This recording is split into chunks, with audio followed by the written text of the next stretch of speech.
learning and growing is the point of what we're doing. It's the process of becoming that never really ends. If you want to be a leader of well-rounded humans with feelings, good days and bad days, that need to work together so that you can make money, you have to invest in your own emotional intelligence. If you think you're perfect and there's nothing to fix, there's nothing to work on, then just don't do it. It's not going to work for you. Welcome to High Agency, igniting conversations with inspiring people, leading transformative change. Today, we're joined by someone who knows this terrain intimately.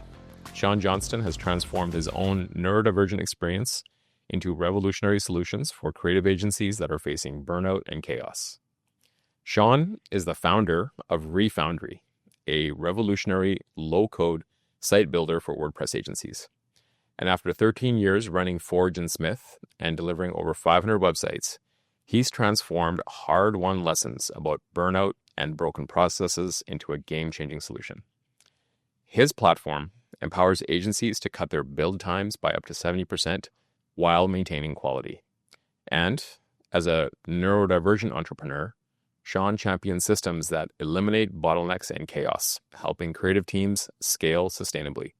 He's passionate about revolutionizing how agencies deliver web projects without burning out developers or compromising client expectations. Welcome, Shawn.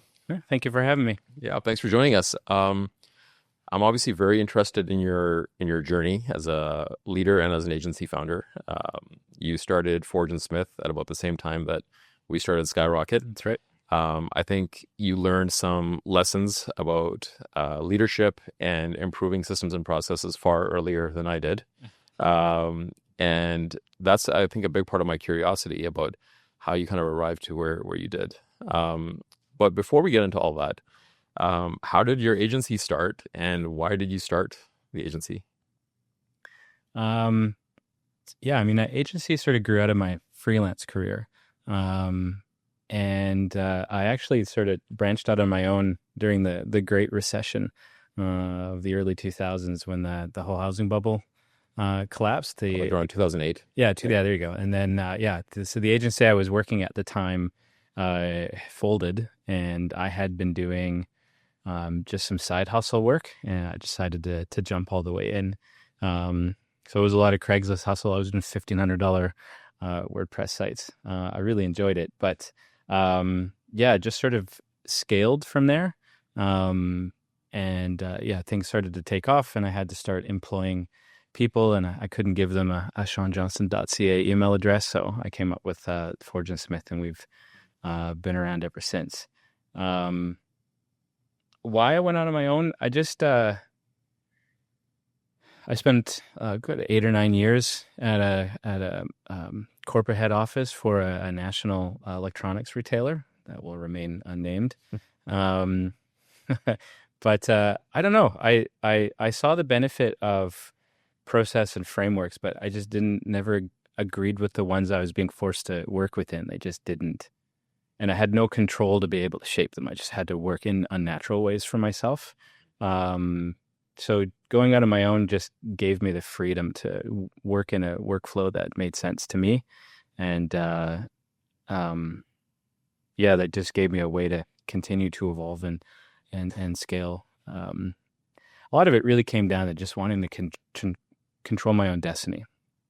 That's what I used to say in the early days. It wasn't always easy, but it just having some agency over what I was doing and how I was doing it provided a lot of meaning that I just didn't get in a corporate environment. I mean, did you notice any of that early on? Because now when I look back, the signs were always there and we're going to talk about this kind of, weird pairing between ADHD and entrepreneurship that seems to be quite natural and comes up quite often.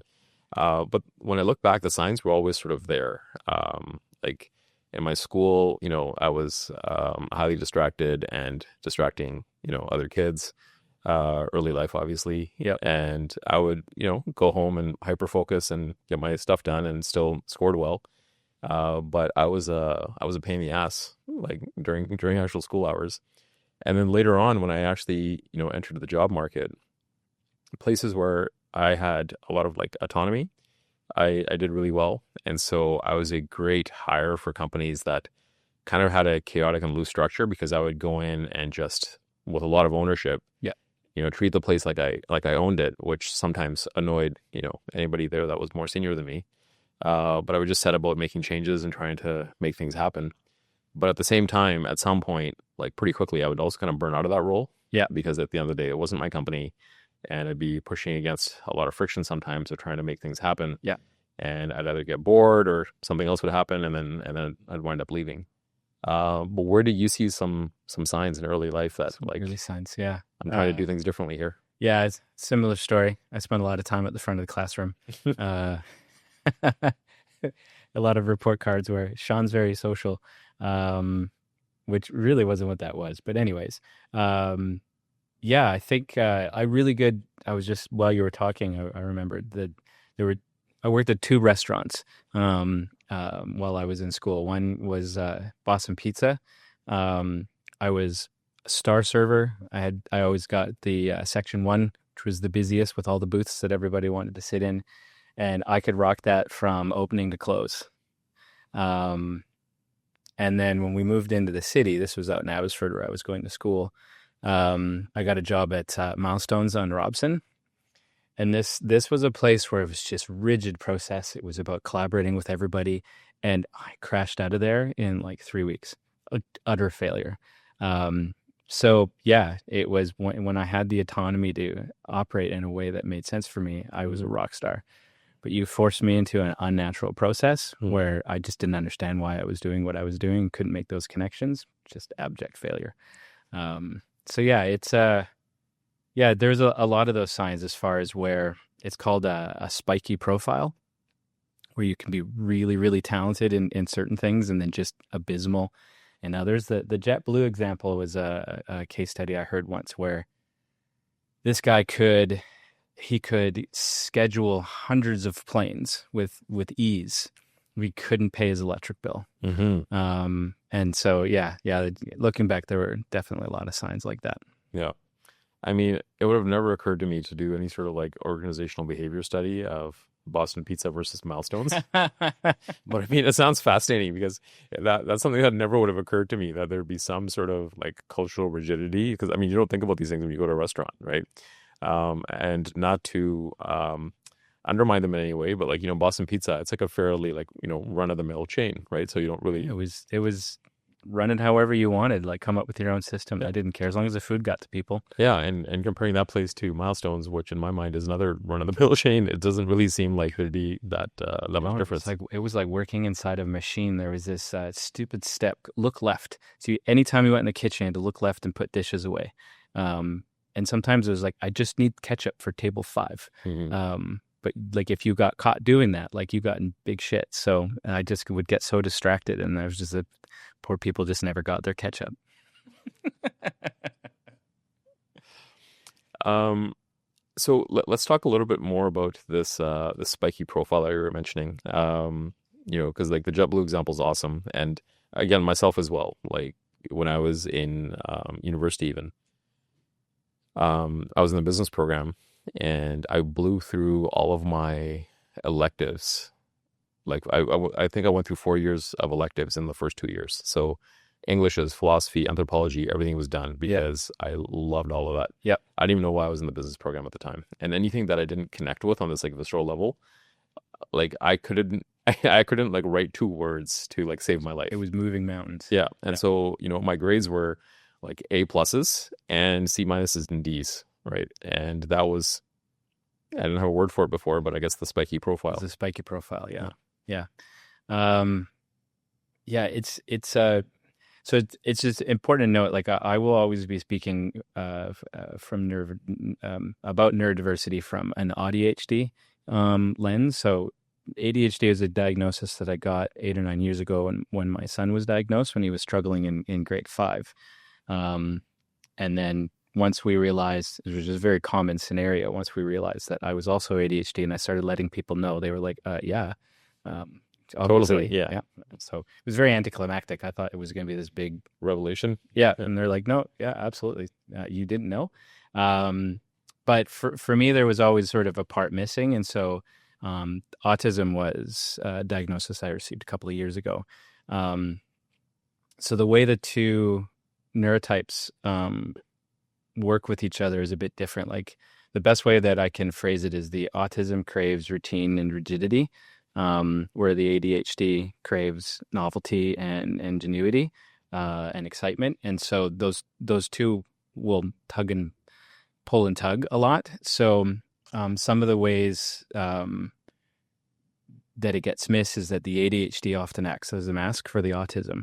And given some of my early childhood experiences, I was very compliant and very people-pleasing oriented. That was one of the ways I stayed safe. So it wasn't as obvious. I had to work harder at some things than others, like art class, like history class. These things I did really, really well. And I was always fascinated by social studies and stuff like that. English was the worst. The amount of effort I had to put in to get an A, because I had to have A's. That was the success was an important way of showing worth. Yeah. So yeah, it was a little bit harder to see, but yeah, the same idea is that if I really didn't connect with what I was doing, it was 10 times harder to be successful at it. But yeah, and then there's a lot of systems that went into figuring out how to make that possible, even though it wasn't easy. So when you were young, like what were some of the other coping mechanisms? Like, I mean, I look back and again, now, so much of it is crystal clear, and I can see where there was plenty of times where I just didn't get it. And I wasn't really able to follow along or perform in the expected ways. Yeah. And there's all sorts of coping mechanisms that I had sort of developed to try to figure my way out. But did you have any things that you did instinctually to try to get along and figure it out? Yeah. I mean, part of it was, again, so for me, the sensory experience was always the hardest part. Sounds, smells, noises, touch, those sorts of things. And so I spent a lot of time alone reading. So reading was an escape where I could just disappear into a world. So those and it was an obsessive amount of reading that I would do. Sometimes I would read till like 2 or 3 in the morning, just because it sort of soothed that sensory experience in a way. So a lot of my coping was around, because a lot of the negative feedback I got was social, and hierarchy based. So I always really struggled with the idea of hierarchy being meaningful. Like, why should a parent have more power than a child? Why should a teacher have more like, I really struggled with that. And so a lot of my coping was, and again, looking back, it's like people don't do this. But it was like an exhaustive, in-depth sort of like social study of how people interacted, what the rules were, was observing who was successful and why they were successful, and then adapting my behaviors around that. So I actually built a really, really, I could spend a few hours talking to you about it, a really, really complex set of rules, so that I could make sure that I didn't say the wrong things at the wrong time, and that I had the right facial expressions and I managed the right tone. Wow. Yeah. It was exhausting. It sounds like it. I mean, because it's something that's sometimes described as masking. And, masking is talked about almost in instinctual terms, like you just kind of do some things. But it sounds like you took on masking as like an art and science and like a rigorous practice almost. Yeah, that's so in the ADHD world in particular, it's referred to as high masking for whatever reason. So yeah, it is the idea of completely creating a persona that can be successful. The problem is too, particularly for those of us that are late in life diagnosed, you don't know you're doing it. It's just about survival. I think the statistics is 80% of neurodiverse and autistic people suffer from chronic PTSD. And that has to do with early life childhood trauma, whether that's through caretakers, whether that's through bullying, whether that's through just not having your needs met or having to exist in a sensory experience that's just too overwhelming. So when the masking sort of becomes how you manage that, and then it just becomes invisible. So the unmasking process, which is something I've been doing that's where a lot of where we uncovered the autism was, we started pulling apart the mask and we realized there was stuff there that's not just ADHD. That whole process is,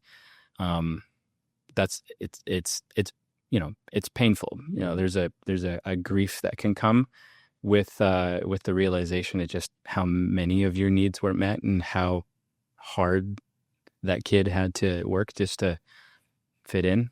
Mm-hmm. Yeah. Yeah. I mean, and I relate to that a lot. Like similarly, grew up in a childhood home where there was just a lot of fear. Had an alcoholic father. Had a mom who at the time was just like ridiculously rigid. Like there was, in my high school, like, young girls that had more freedoms in life than I did because it just like there was this fear-based rigidity in the household. And so, yeah, I just grew up in a real like fear-based environment and had to figure out how to navigate around it, like constantly stepping on eggshells. Yeah. And then as a result, just kind of really shrinking down into like my own world. And I'm also an only child. So there was a lot of like solitude. I had two brothers. That would have been harder. Yeah, for sure. Yeah. Yeah. And it was, very very solitary experience in many ways. Yeah. But it was like any relationship I formed wound up being like really meaningful, right? And really deep. And so some of my relationships from high school, and there's only a handful of them, are still around today. And they're not even like friends anymore. It's like family because those are the people that I had, right? And that was it. Yeah. But what kind of came out of that though was, and this is something similar to what Malcolm Gladwell actually describes. I forget which book it is, but it's this idea that you hear about these success stories of CEOs and dyslexia, this, that, the other. But for so long, those were painted as adversity stories. The idea that, they persevered despite having these limitations and all that sort of stuff. Yeah. And so he does a study where he says, actually, they persevered because of those things. Yep. Right. Yeah. Because that person who's a CEO today, but as a young dyslexic kid, when they're sitting in a classroom or they're in a home environment or somewhere else, where we have these really like codified environments and patterns on how you're supposed to behave and work and things you're supposed to understand. Yeah. And as a young child, you're looking around and saying, like, I don't know what the hell's going on. Right. And then you have to start looking for cues because you're still a little scared and you don't want to let on that you don't know what the hell's going on. Yeah. So you start looking for other cues to figure out what might be happening to kind of play along and figure out what the next step might be. Right. And he describes this amazing scenario where what winds up happening is that these people cultivate these incredible skills of being able to read situations where something hasn't been told or written down, but they kind of know what's happening because they've gotten so attuned to the cues, right? Yeah.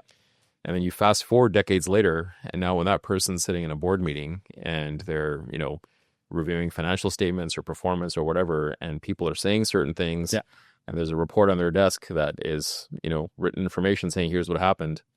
They're able to pick up on a million other cues of knowing what's really happening, what the real situation is. Yeah. Right. Yeah. It's what you're describing is actually something I've been digging into a lot lately. So it's the difference in, because neurodiversity in all of its spectrum, they're neurotype differences. And that really boils down to the processing and filing of information and the retrieval of that information and how that can be impacted by stress, sensory experience, overload, those types of things. But neurotypical people, when they're having conversations, they're actually processing language, tone, volume, facial and body expressions simultaneously. And they're doing it in a predictive model. So they're, the reading between the lines. Yep. But they don't realize that they're doing this. And so In a neurodiverse space, again, it's a spectrum, not from less to most, but just that spiky profile, what you're good at, what you're not. We live through what's called bottom-up reasoning. So the parts of our brain, the parts of a neurotypical brain that make those connections in real time, we don't have access to it. So we have to process each of those data points individually and then tie it together. And we do that by starting at the bottom foundationally and working our way up to meaning. And a lot of that is done through black and white thinking, through hyperliteralism. So, one of the hardest parts between a neurodiverse and neurotypical communication barriers is something called the dual empathy problem, where I'm processing your word choice and then inferring what you actually mean by that by tying in your tone, the situation, the context. And I do that slower. And the more of my cognitive process that goes into figuring out what you mean to say, the less control I have over my responses to it. So my volume may go up. I'm not paying attention to my tone anymore. My facial expression might fall off because I'm not paying as much attention. And so what's happening is the other person is getting messages I don't mean to send. And then they're instinctively responding to it because they're processing in real time. So what happens is, particularly in conflict or in negotiations, is we're having two totally different conversations, even though it looks like we're having the same one. And that's that double empathy problem. So yeah, because in early childhood we're forced into what I've heard called, which I really like it, compulsory neurotypicality. We have no choice. So you either succeed or fail, and for some of us, failure is painful. It's a matter of survival. There are real repercussions of not succeeding. And so, yeah, you've created that rule book for yourself. And then later in life, you now have this set of tools that no one else has that you can now apply to all kinds of different situations. So you can pick up, because the neurotypical brain is just doing what it's always done. It's a bit lazy that way. Mm-hmm. But we've developed this skill set, so you can see the patterns. You can see where certain parts of the context or certain parts of the problem are influencing what's actually being said or felt in the moment, and then you can sort of address that because we're dealing with them as individual data points. We're not stuck in trying to in this on the fly unconscious way of processing everything emotionally. Yeah. I mean, and it's sounding like like really hard shit, right? And not easy. Yeah, not easy at all. And so then you would think that, maybe with all of this like effort and emotional and psychological effort that's being expended, a lot of it subconsciously, just trying to figure things out and, move forward in life. Yeah. That you might gravitate towards something that reduces complexity or makes things easier. But in fact, this gives rise to a lot of people with what, the symptoms that you're describing and this sort of neurodivergence that you're describing. It gives rise to these people like wading headlong into entrepreneurship. Starting an agency isn't for the faint of heart. No. So why do you think that's the case? I think, again, drawing from my own experience, I think what we're all looking for is a sense of agency over our lives. And entrepreneurship and building your own business just has this allure of, I can do it however I want, whether we're actually articulating that or not. That's, looking back, that's why I felt so drawn to it, because you're growing up and through early adulthood, I don't know, I can't say that properly, adulthood, your boundaries are always being crossed. Your needs are never being met, even by yourself. And you're existing in a framework that actually doesn't make any sense to you. Just because you can figure out the rules doesn't mean they actually make any sense. Like, I don't know why people react the way they do sometimes. I just know that they do. And so I can deal with that. It doesn't mean I get it or even agree with it. So I think that's the idea. Now, the problem is when you first start out, it's all about energy and chaos and activity and getting things done. But eventually, as a business matures, it's not about that anymore. And now you become the problem, and then it starts to fall apart. Yep. And then because you're the leader, it you know, I always say the fish stinks from the head down. You're the one holding all the answers or needing to find the answers. But unless you understand why you're making the decisions the way that you make, and again, a lot of neurodiverse, I mean, you said some of those numbers, it's probably higher because a lot of people just don't know. Yeah. I was going to say. Yeah. Yeah. I mean, hey, I didn't know for a long time, because I had a bit of, I don't know, like these weird kind of side missions in life where I was working in tech for a better part of a decade, then switched to working for an advertising agency here in Vancouver. But throughout all of that, I really liked to party. And yeah, I was, you know, not to the point of necessarily like full-blown alcoholism, but I would say that perhaps I like to party a little bit too much. So much so that, nightclubs, going out, that social lubricant, and the lowering of inhibitions, I got so fascinated with that I actually turned that into a job as well. Did you? Right. So I started, throwing these nightclub parties, and we would do them at a, really beloved venue here in Vancouver called Ginger 62. It's not around anymore, but it was around for a long time. And we would do these like Thursday nights there. And it was incredible because I got to like host, I got to convene this group of people. And, I would just be like just ripped within hours of this thing starting. And it was a place to kind of like unmask and let go. Yeah. But the weird thing that I didn't understand until like way, way later was that there would be this strange moment where we would get to the venue, and within the first hour or so, like long before I was drunk, I would actually be super dysregulated, and I would be like anxious and kind of like stiff, and people that I knew and good friends would come in, and I wouldn't like greet them properly, and I'd be kind of paralyzed, and I'd be kind of like looking past them, almost in a weird panic, right? Mm-hmm. And they just took it as me being like standoffish. Oh, he's trying to act cool because it's his like club night or something. And it wasn't until like later when the alcohol kicked in that then I'd be like, oh, okay, like now we're, that's a really common tool to use. Yeah. And so once a month I would convene this event where for the first hour I would be like severely dysregulated and like anxious and paralyzed. Yeah. Then get drunk to kind of get over it. And then spend a long time recovering. Yeah. Right? Because I also wasn't able to have that much social interaction without then kind of re-regulating myself. Yeah. So a weird, dirty little secret that nobody knew was that, if our nights ended at like 2 a.m. or something, right, I would spend the hours from like 2 to 5 a.m. being like by myself, but like awake in my apartment. I would just need to like, watch TV, read magazines, like do something. But I'd spend hours just tinkering, right? And you would think like you got to go to work next morning, you'd at least get some hours of sleep or do something. No, you need to re-regulate. I need to re-regulate, right? And like, dude, I did this for years, right? Like on the regular. Yeah. And I just had no idea. It was just my pattern, right? It's like I go to the thing, I'm an asshole for the first hour, apparently, right? Yeah. And then I'm partying my face off. And then I'm just spending hours in my apartment by myself, just tinkering around, half drunk, trying to like get back to normal. Yeah.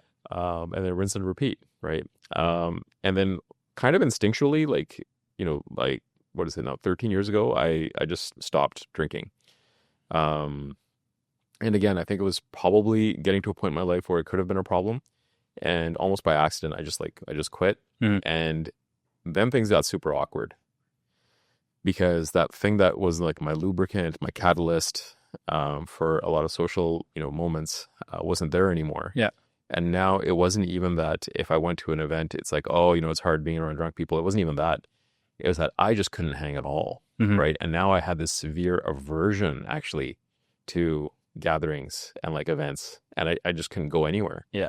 And now that, paralysis totally took hold, and I, kind of like secluded myself and didn't really go out to, meet people or go to things anymore. And so for one thing, a whole part of my life just kind of dropped off. And it took me a long time to figure out what actually happened during that period. And it's like all of the, these weird crutches that I had to help me get over these social anxiety moments. I didn't have the tools. And I hadn't even like figured out why that was happening in the first place. So I just became avoidant, and I would just avoid completely. Right. Yeah. My pattern was to bail the day before or up to an hour before the event with some kind of concocted lie I thought was absolutely ironclad. Mm-hmm. It's we've spent a lot of time like look, when you hit diagnosis and you start the unmasking process, there's a real skill regression that happens, which is its own topic.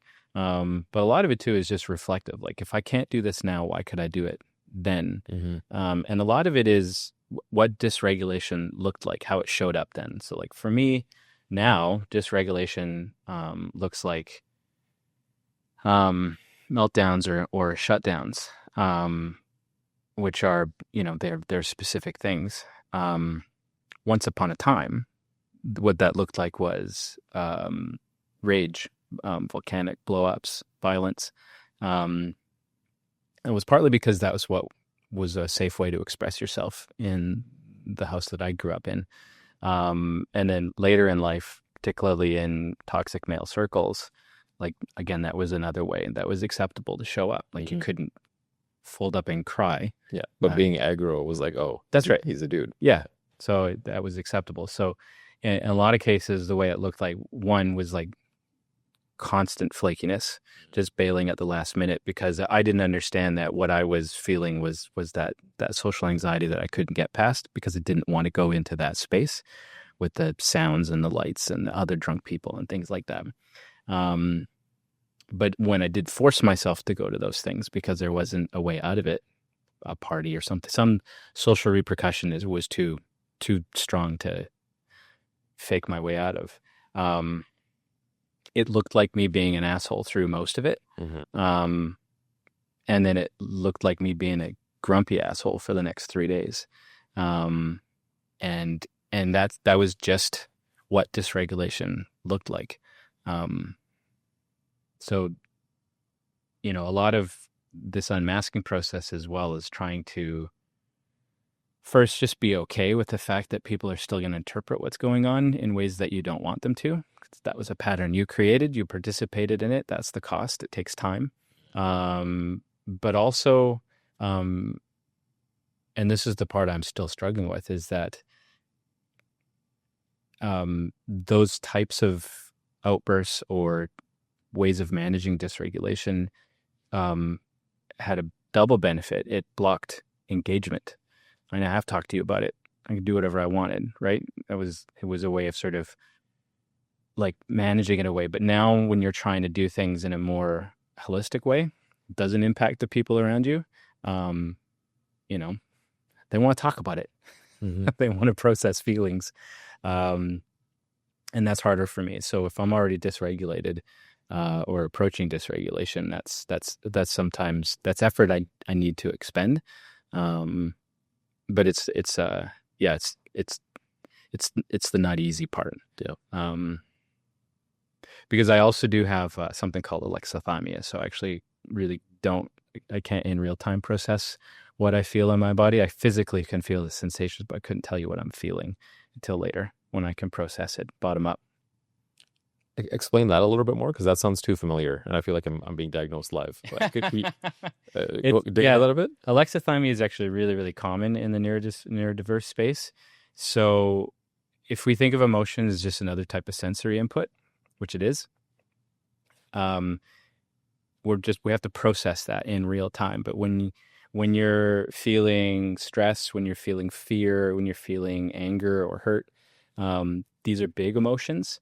And so just like being in a really noisy nightclub, it's that sensory overload inhibits your ability to cognitively process what's going on. So in a lot of ways, particularly when you're in conflict, you don't know what's happening in your body. And so what can happen is you miss the buildup of the emotion so that you don't get in front of what becomes a blow up, a meltdown, an explosion.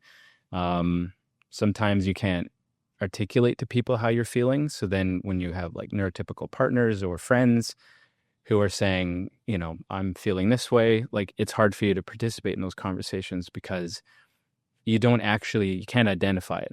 I can say, I have a feeling right here and it's hot and it feels white, but I couldn't tell you what that is until later when I can explain that I was feeling overwhelmed by the misunderstanding that was happening between us. And what I was feeling was anxiety and stress because I was afraid you're going to be mad at me, and having you be mad at me is probably the worst thing that could happen.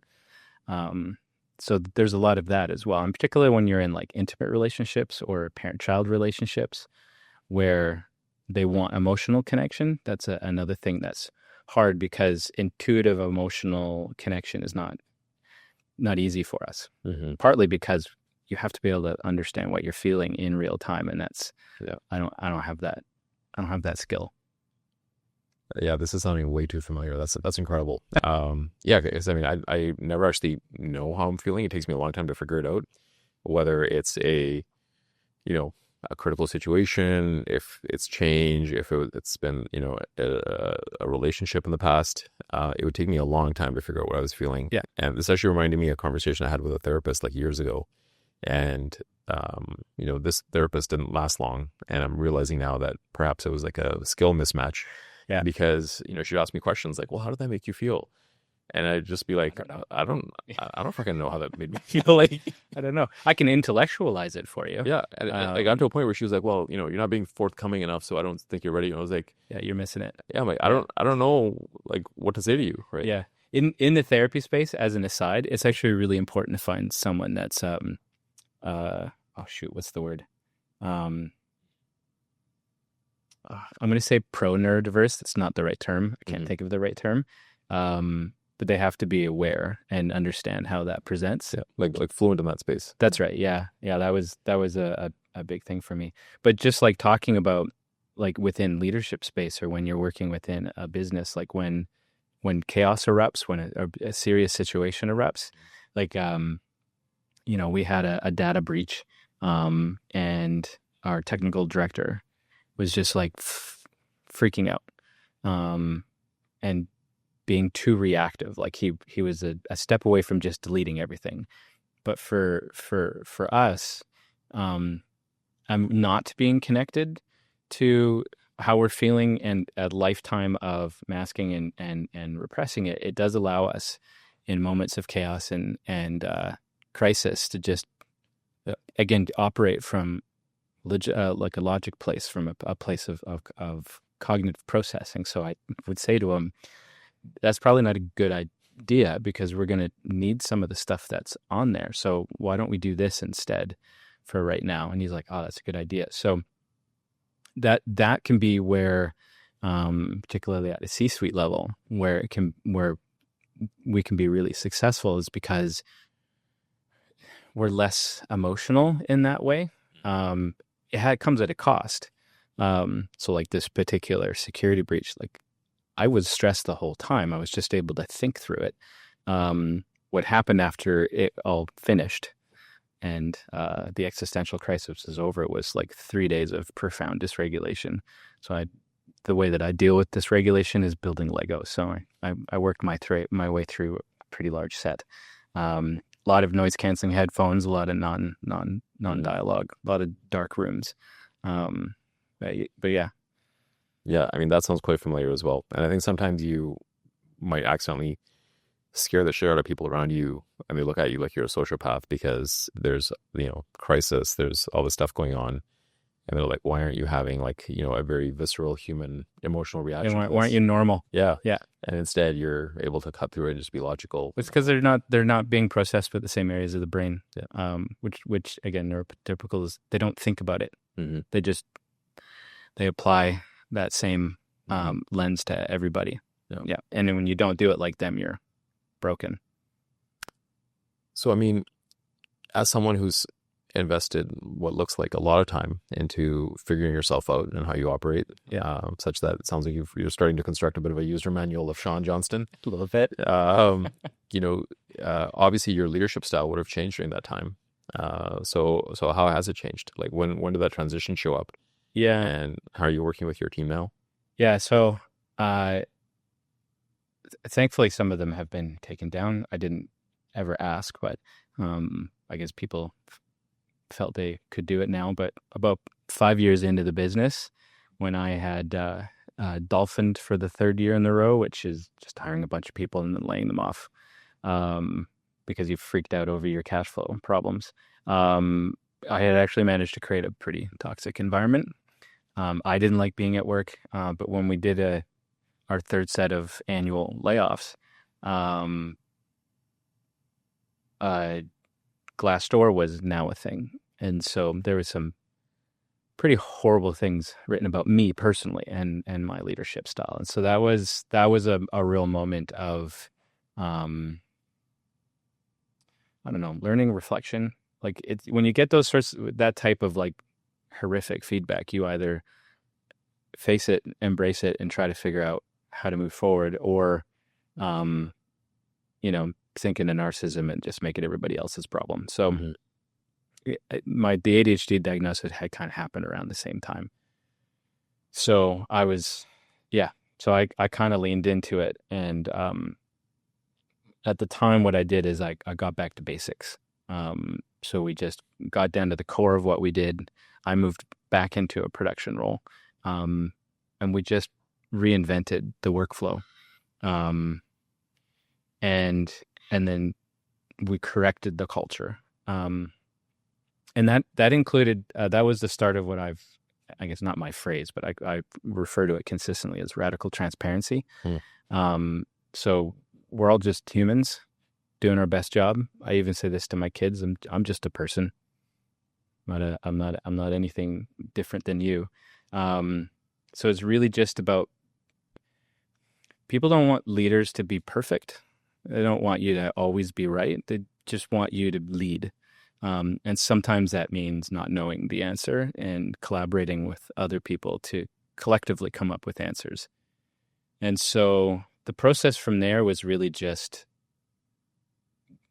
also culturally getting back to basics. What did I want? Who was I? How did I want to operate in the world? Not only as a leader in a business, but just as a human, a father, a husband, a friend. And I wanted to focus it on trust, truth, transparency, and helpfulness. It was really what. And then from there, it was just building processes that did that, and collaboration workflows that supported that, so that we could output things that made the world, whether I was helping someone sell more widgets or their services, I helped them do a thing that helped them do things. So trying to find some meaning into what you're doing and enshrining those values into how you do the work by starting with why we're doing the work. So yeah, we had boiled ourselves down from about 17 people down to like 6. And we just focused on relearning how to do it. And that actually was the very beginning of what has become Refoundry, which was 6 people had to be able to do a lot more with a lot less. And making myself a producer was a way of ensuring that my wages were coming from value I was creating. And so that process was really about finding the patterns in the work that we did and systemizing those patterns. And automation is a special interest of mine. It always has been. I had one of my agency jobs. We had these ridiculous repetitive procedures of uploading files a certain way. It took like an hour. And I used, do you remember Automator? It was an app that shipped with, I used Automator and a lot of creative window placing to turn that into a 5-minute job, which then made my job super boring, but it didn't matter. So yeah, it was really just about creating those systems, and then moving towards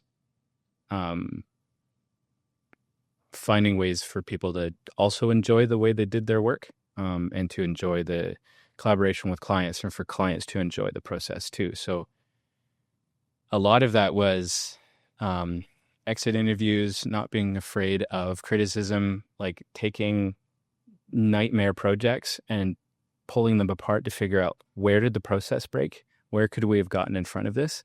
And then just constantly evolving and polishing the process until we could find the consistency that we're looking for.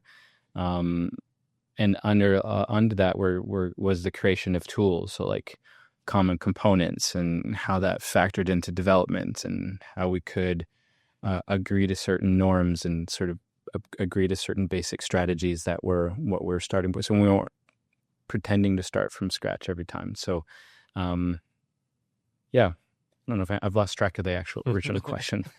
No, I think that was actually, an excellent answer to the question, because really what I was trying to get at was where that transition showed up, where you had these internal realizations and how they manifested in the company. Yeah, there was that really dark moment.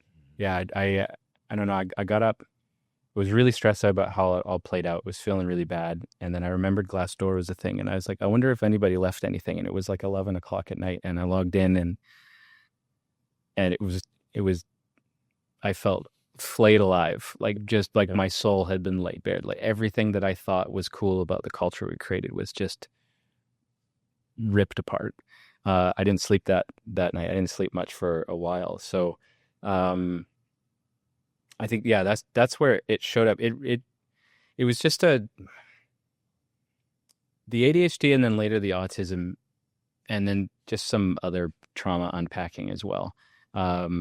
Just gave me a lot of understanding into why I did the things that I did in the way that I did them, so that I could, again, it's about agency, so that I keep hitting this, I'm sorry. About agency, so that I could find ways to control the output and what I got back from it. I didn't want people to be upset with me. I didn't want people to be stressed out, but whatever I was doing was creating those outcomes. So once you understood your role in those outcomes or the events that led to those outcomes, then you understand the impulses or the decision-making or the cognitive processes that happen to get you there, then just like any other system, you can start addressing it. So a lot of ways that's shown up now is collective decision-making. So the process is sacred. We decide changes to it as a group, not individually. The early days, it was really just accepting the fact that my brain worked differently and that my comfort with rapid change doesn't mean everyone else is also comfortable with rapid change, and that people's discomfort's not always communicated to you.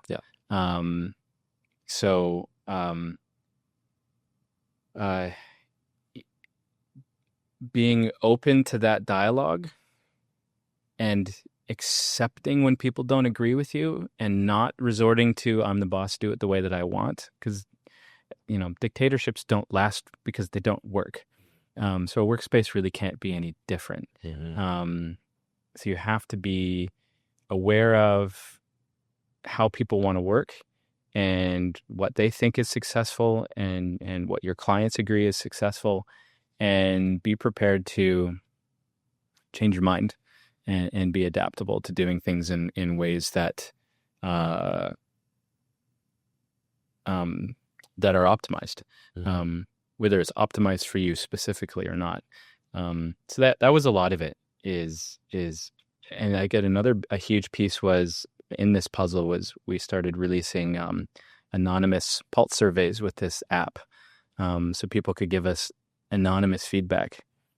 Again, there was a lot of hard things in there too, but then just leaning into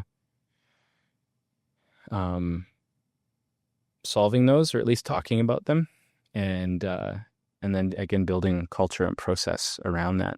And then I think one last piece was just accepting the work of writing everything down. Like people can't know what they're doing within a system that doesn't include them all the time if it's not documented. So committing to that level of documentation, whatever that looks like, and having an owner that isn't the neurodiverse person is key. So, there's a book that I read called Adult ADHD, How to Be a Hunter in a Farmer's World. And, there was lots of things I liked about it, lots of things I didn't. But this idea of these archetypes, where everyone has a certain way of operating, and there's some ways that you're successful and some ways that you're not, that other people would be successful. So understanding which business mechanisms belong with certain types of people and which belong with other types of people was another key factor. So yeah, there were stuff that I was doing that were better with farmers. So, bringing other partners into the conversation so that I could slow my decision-making process down, so that I was forced to articulate certain ideas before we did it, so that I could hear sometimes how crazy it was before actually doing it. And again, just also being open with the team, like, here's what I'm dealing with, right? Here's how I operate. Here are the things that I need. When you see certain things, this is what's going on. That sort of stuff. So just being human. Yeah. I mean, these are some pretty profound realizations. And it's cool to see them being applied. And what I'm going to say is probably considered a little bit of a mundane space, right? We're just banging out websites. Yeah, but just building websites. But I will say that now it's making some sense, because I think it would take somebody with some degree of autism to go so deep into WordPress. Yeah, it's not everybody's favorite tool, but it is prolific. So no, it's prolific, but I think you'd agree it's a goddamn mess, right? Oh yeah, there's some stuff I don't understand. Yeah, and never will. It's it was it wasn't built with any rhyme or reason. It just kind of organically grew up, and so you have this organic, multi-tentacled, many thousand tentacled animal, which is WordPress. And that's why every WordPress build, every website is built differently. Yeah. So it's this weird thing where it's the, commonly understood thing of like, oh, that's the thing we use to build a website. And because it's so prolific and so well known, there's an assumption that it's the standard. But when you look at it, it is the most bloody non-standard thing in the world, because every single WordPress website on the planet, it thinks it's a unique and beautiful snowflake, and it's built entirely differently almost. Yeah. So the idea of trying to wrestle that down, it seems like a pretty gargantuan challenge. But that's where you decided to put your energy with Refoundry. Yeah, that's right. Yeah. Well, like, all websites are the same. I know we like to pretend like every website's its own unique. It's not. If you strip away color and space, the structure is the same, right? Left, right blocks, grid alignments, post links, banners, like there's patterns. Yeah, I click a thing, I want to see the content. Yeah. Because we navigate things. I always liken it to cars. Like there's lots of ways, like the famous Homer Simpson episode where he designed his perfect car that made no sense to anybody else.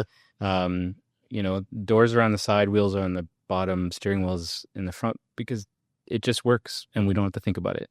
Websites really have taken similar patterns. So if you stripped away the part that's different and focus on how to repeat what's the same, that was the start. But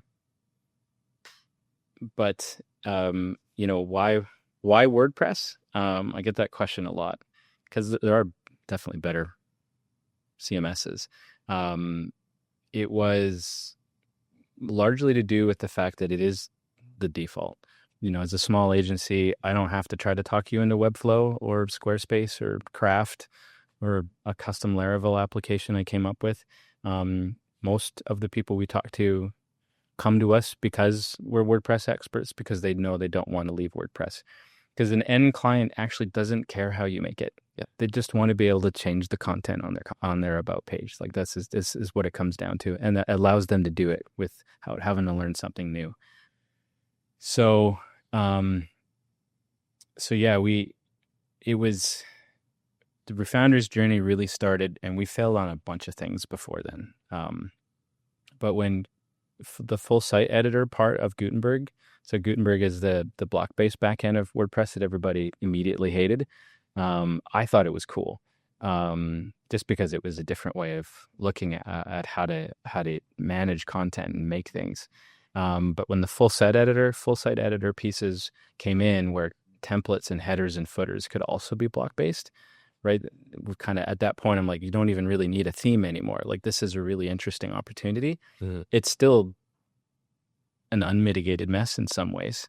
Like why are template parts behind the patterns menu? Like, why is it there? Why do I edit a template by clicking edit site? Like, there's some of those things that don't always make sense. But yeah, when we first got the funding, because we submitted a project to IRAP for the original funding, which allowed us to hire an engineering team and build out Refoundry version 1. The joke was, like, the mission statement was make Gutenberg good now. And that line will show up in things even still. So it was really just about extending what was already really powerful and creating consistency and extending ability and finding how much of the work that we traditionally assume is done in the theme by developers, how much of that can we bring in? So the other catalyst was Webflow's success. So it's like, this is really great. Like, someone finally figured out how to do low code, no code without it outputting absolutely shit code. Gutenberg is kind of doing this cool thing over here. And then Figma was kind of blowing up. I was like, can we marry some of these ideas into something that allows me to take this thing that we do over and over again and make it easier? So yeah, that was the original sort of catalyst.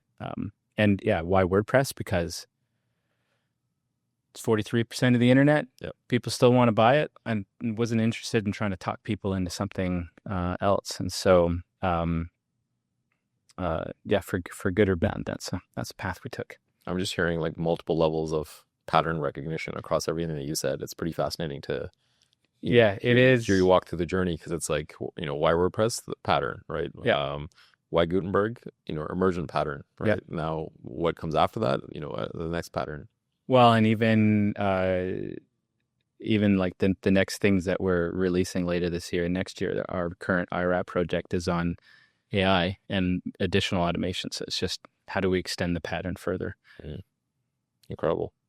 What would be your advice to a leader, an entrepreneur, frankly, anybody that kind of gravitates towards this world, with or without an ADHD diagnosis? What would be your advice to somebody that's trying to lead and manage people today? All anybody wants is to be heard and seen. And that's true of your most junior employee as it is with your most senior and everyone in between.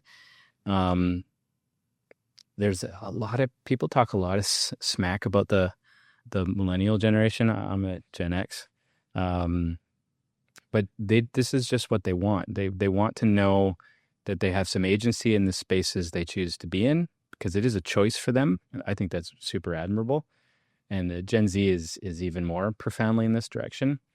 But they want to know that they can be heard and validated. And I don't think that's a bad thing. There's a lot of this sort of like boomer mentality in corporate and agency spaces where it's like, do as I say, execute, show up, don't complain, give me more to be successful. And like, it was unsustainable then. None of us ever liked working in environments like that. So I don't know why some of us still continue to operate this way. I never asked people to do more than I would do myself, because I wouldn't want them to. And taking a moment to be flexible, to hear what somebody has to say, like, we're human. We're going to have feelings. If a client's an asshole to us, it's okay to have feelings about that. It's not about not having feelings. Is the output back to the client professional and the high road? That's what matters. But they're allowed to have a moment. And giving them a space to have that moment is extremely important. This is how you create connection. It's how you create safety. And it's how you create, I don't like the word loyalty. It's how you create longevity. Yeah. Right? And if you want to be a leader of well-rounded humans with feelings, good days and bad days, that need to work together so that you can make money, you have to invest in your own emotional intelligence.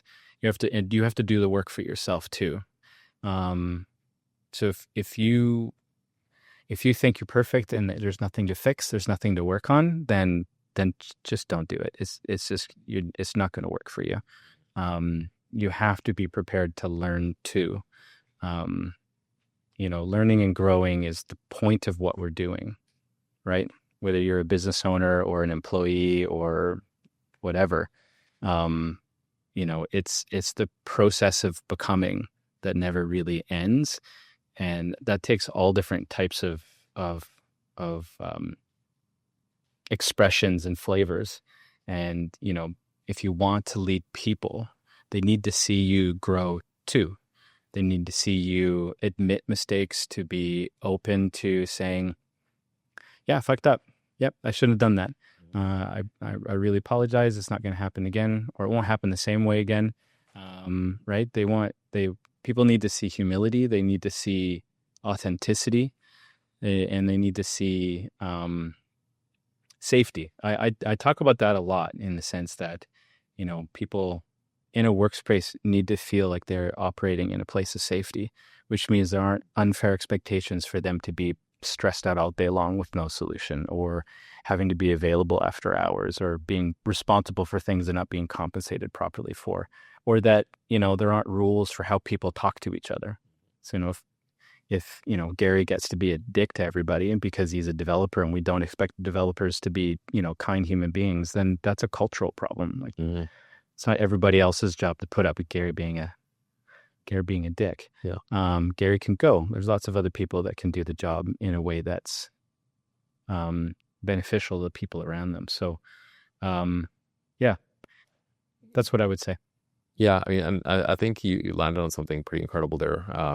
Google did a study years ago because they were trying to figure out what makes teams effective. And this is from like 2016 or something. But they run this whole research study, and they made, the reports and results and everything public. But the number one correlation that they found for like the most effective teams was psychological safety. It was like the number one correlation. There you go. Yeah. It was like if Google says it. Yeah, must be true, right? Yeah, well, I mean, this was pre-AI hallucination, so I think we can trust the humans for the most part that put together that research study. But yeah, it was that. It's, if you can be in an environment where, yes, you're seen and you're heard, and you have the psychological safety to fully express yourself. I mean, it seems so basic when you think about it, right? Of course, that group would be more effective. Yeah, and I think, and this is its own whole topic that we can fall down, but there's a lot of, I'll just say, corporate culture that's really rooted in colonial, patriarchal mindsets, particularly ones entrenched in white supremacy, the